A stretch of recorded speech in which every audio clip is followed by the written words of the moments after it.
যারা মুহারিসুন সাদাকাল্লাহুল আযীম। আশুলিয়া থানার দামসোনা ইউনিয়ন কর্তৃক আয়োজিত আজকের এই ঢাকা 19 আসনের জনসভা সম্মানিত সভাপতি, উপস্থিত প্রধান মেহমান, প্রধান বক্তা, প্রধান উপদেষ্টা, আমাদের বিশেষ মেহমান, উপস্থিত আশুলিয়াবাসী, আবার আমার সংগ্রামী সালাম, আসসালামু আলাইকুম রহমতুল্লাহি ওয়া বারাকাতুহু। সম্মানিত উপস্থিতি, আমরা অবগত আছি 54 বছরের মধ্যে দেশে কি হয়েছে। এবারের যে আমাদের সংগ্রাম হচ্ছে, এবার যে আমাদের নির্বাচন হচ্ছে, এই নির্বাচন হবে কোরআনের পক্ষে নির্বাচন ইনশাআল্লাহ। এবারের এই নির্বাচন হবে ইসলামের পক্ষে নির্বাচন। এবারে এই নির্বাচন হবে বাংলাদেশ জামাত ইসলাম দাঁড়িপাল্লা নির্বাচন ইনশাআল্লাহ। আমি যে আয়াতটা পেশ করছি সংক্ষিপ্তভাবে, রব্বুল আলামিন সংকল্প করেছেন যারা এই জমিনে নির্যাতিত হয়েছে, জুলুমের শিকার হয়েছে, অতি শীঘ্র আমি তাদেরকে রাজত্ব দান করব এবং আমার উত্তরাধিকার দান করবো। সুবহানাল্লাহ।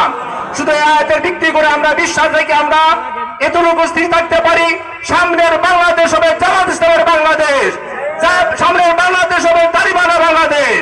এই আশা ব্যক্ত রেখে আপনাদেরকে ধন্যবাদ ও মোবারক জানিয়ে আমাদের দাঁড়িপাল্লার পক্ষে থাকার জন্য আহ্বান করে আমার সংক্ষিপ্ত বক্তব্য শেষ করছি। ওয়া আখিরু দাওয়ানা আলহামদুলিল্লাহ। আমিন। আসসালামু আলাইকুম ওয়া রাহমাতুল্লাহি ওয়া বারাকাতুহু। আলহামদুলিল্লাহ, ধন্যবাদ মাওলানা আব্দুর রউফ ভাইকে তার সংক্ষিপ্ত শুভেচ্ছা বক্তব্য পেশ করার জন্য। সম্মানিত উপস্থিতি,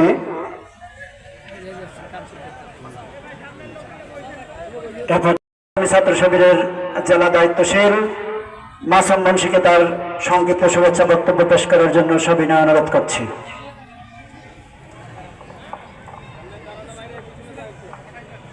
আউযু বিল্লাহি মিনাশ শাইতানির রাজীম। বিসমিল্লাহির রহমানির রহিম। বাংলাদেশ জামাতে ইসলামী ধামসোনা ইউনিয়ন কর্তৃক আয়োজিত আজকের নির্বাচনী জনসভায় উপস্থিত উক্ত অনুষ্ঠানের সম্মানিত সভাপতি, প্রধান অতিথি, বিশেষ অতিথিবৃন্দ এবং সামনে উপবিষ্ট প্রিয় তৌহিদি জনতা, আসসালামু আলাইকুম ওয়া রাহমাতুল্লাহি ওয়া বারাকাতুহু।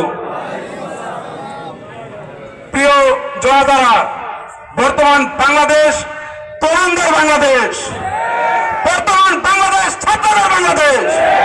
এই বাংলাদেশে ন্যায় এবং ইনসাফপূর্ণ সমাজ প্রতিষ্ঠার জন্য যারা কাজ করে যাবে আমরা তাদের সাথে থাকবো ইনশাআল্লাহ। আমরা শান্তি চাই, আমরা ন্যায় চাই, আমরা কোনো ধর্ষণ চাই না, আমরা কোনো অবিচার চাই না। আমরা এমন একটি বাংলাদেশ করতে চাই যেই বাংলাদেশে নির্ভয়ে সকলে চলাচল করতে পারবে। আমরা চাই কোন শ্রমিক বেতন মুক্ত থাকবে না। আমরা চাই কোন নারী ভয়ে রাস্তায় চলাচল করবে না।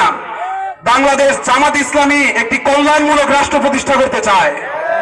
বাংলাদেশ জামাত ইসলামী চায় এদেশে ইসলামী শাসন কায়েম করতে। এবং আপনারা সকলেই জানেন ইসলামী একমাত্র শান্তির ধর্ম।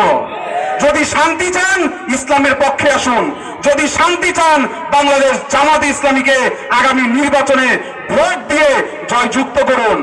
আপনারা কি জামাত ইসলামীর সাথে আছেন? আমরা কি তরুণ জনতাকে বলতে পারি আগামীর বাংলাদেশ হবে জামাত ইসলামীর বাংলাদেশ?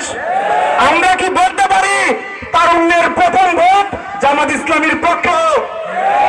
তারুণ্যের প্রথম ভোট, তারুণ্যের প্রথম ভোট।